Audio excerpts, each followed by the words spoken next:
It's 2014 and we're just getting to start our black soldier fly larva bin. We're going to stick with the second prototype, and you see our beautiful weather here. It's still raining and cool, and it's the middle of April.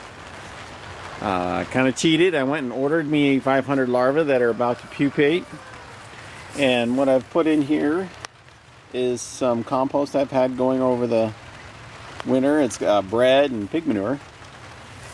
Real tasty to the black soldier fly larva. One of the problems I had last year with the larva, well, with the larva bin, was spiders getting in here and setting up webs and basically catching the larvae before they went into the bin.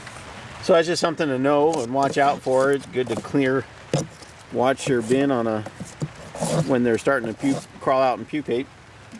See, now this bin is not going to be a feeding bin this year. It's going to be a pupation bin.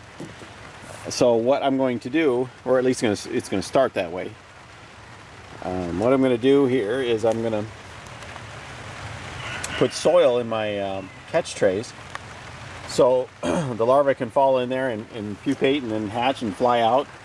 What I'll do is I'll leave the bin lid cracked open, and we'll see how it goes. I've got it in the greenhouse so that it warms up earlier this year, and we should get some earlier action. I should have probably done this a few weeks ago, but anyway, I'm getting this stuff here is warm, probably a good 80 degrees, and so when I put the larvae in here, they'll just go to town.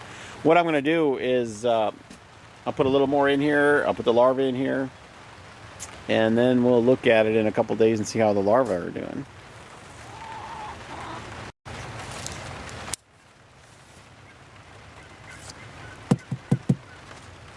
Okay, so here is the larva I just got in. They say it's 500 almost adult larvae. Cost $20 delivered. It's not a bad deal. I'm not offended if you go to another website this early in the year, since I'm running so far behind, and order from them. I just want you to watch my videos. And hopefully they're helpful. So anyway, this, like I say, this compost is pretty warm, and we're just gonna put these guys in here. As you can see, they're moving pretty good, and since there's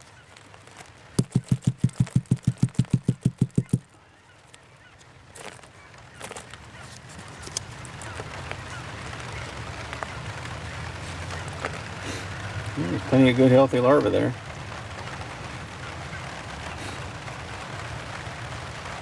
Now, since I took this out of a hot compost and it is warm, but it will probably lose most of the temperature because it's not a big, deep compost anymore. It's now in 4, 5, 6 inches of compost. So there's some redworms in here, and they'll continue to eat like they were. Not going to bother each other. But the larvae themselves will generate heat. So what will happen is, as this cools today, they will probably pool up in certain little areas and keep it warm while they're eating what's here. So that's our new start for the year.